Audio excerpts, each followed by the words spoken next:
1.25 लाख से एक लड़ाऊं तब गोविंद सिंह नाम कहाऊं। हिंदुस्तान की रगों में दौड़ने वाला यह जज्बा कई बार प्रत्यक्ष दिखा है। 1962 की जंग में चीन के सामने हिमालय से अडिग खड़ा रहने वाले गढ़वाल राइफल के जवान राइफलमैन जसवंत सिंह की दास्तान आज भी अमर जवान ज्योति की लौ बनकर जिंदा है। उत्तराखंड के एक छोटे से गांव का जवान चीन के लिए नासूर बन गया था। साल 1962 में हुई चीन और भारत की लड़ाई के बारे में कौन नहीं जानता। इस जंग में चीनी सेना अरुणाचल के सेलाटॉप के रास्ते हिंदुस्तानी सरहद पर सुरंग बनाने की कोशिश कर रही थी। उसे गुमान था कि दूसरी तरफ भारतीय सैनिकों को मार गिराया गया है। तभी सामने के 5 बंकरों से आग और बारूद के ऐसे शोले निकले जिसने चीनी सेना के 300 जवानों को देखते ही देखते ढेर कर दिया था। चीनी फौज सकते में आ गई कि न जाने सामने हिंदुस्तान की कितनी बड़ी बटालियन तैनात है। 72 घंटों के लंबे सिलसिले के बाद धमाकों का शोर थम गया। आगे बढ़े चीनी सैनिक यह देखकर हैरान हो गए कि सामने घायल पड़े बस एक फौजी ने सारी चीनी जमात की कमर तोड़ दी थी।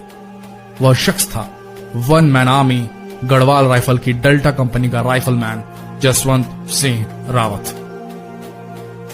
कौन है राइफलमैन जसवंत सिंह? जसवंत सिंह जब 17 साल की उम्र में पहली कोशिश में फौज में भर्ती नहीं हो पाए तो हार नहीं मानी। उन्होंने फिर कोशिश की और बतौर राइफलमैन सेना में भर्ती हुए। उत्तराखंड के पौड़ी गढ़वाल में जसवंत सिंह रावत का जन्म हुआ था।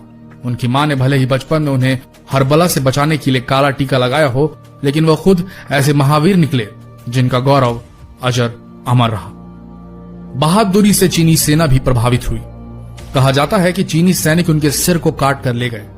युद्ध के बाद चीनी सेना ने उनके सिर को लौटा दिया। अकेले दम पर चीनी सेना को टक्कर देने के उनके बहादुरी भरे कारनामों से चीनी सेना भी प्रभावित हुई थी और पीतल की बनी रावत की प्रतिमा भेंट की थी।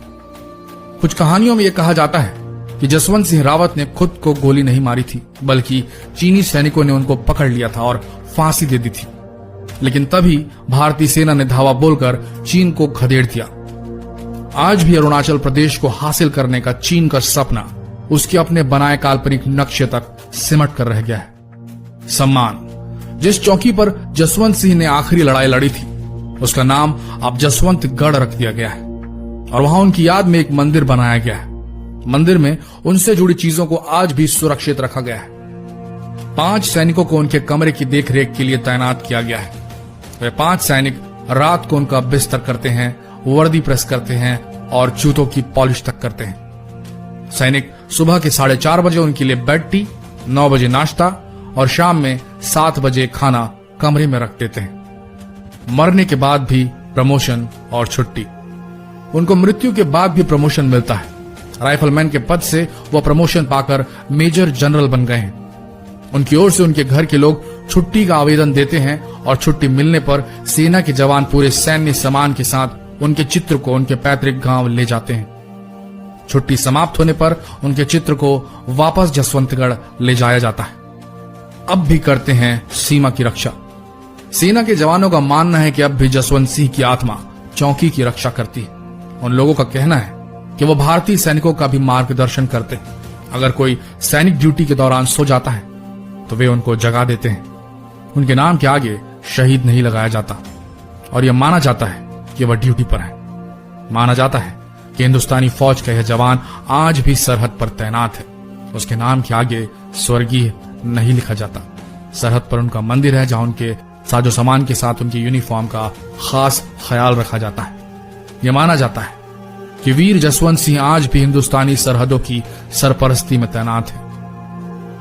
आशा करते हैं यह सच्ची कहानी राइफलमैन जसवंत सिंह की आप लोगों के अंदर इंस्पिरेशन की एक आग जलाने में कामयाब हुई हो।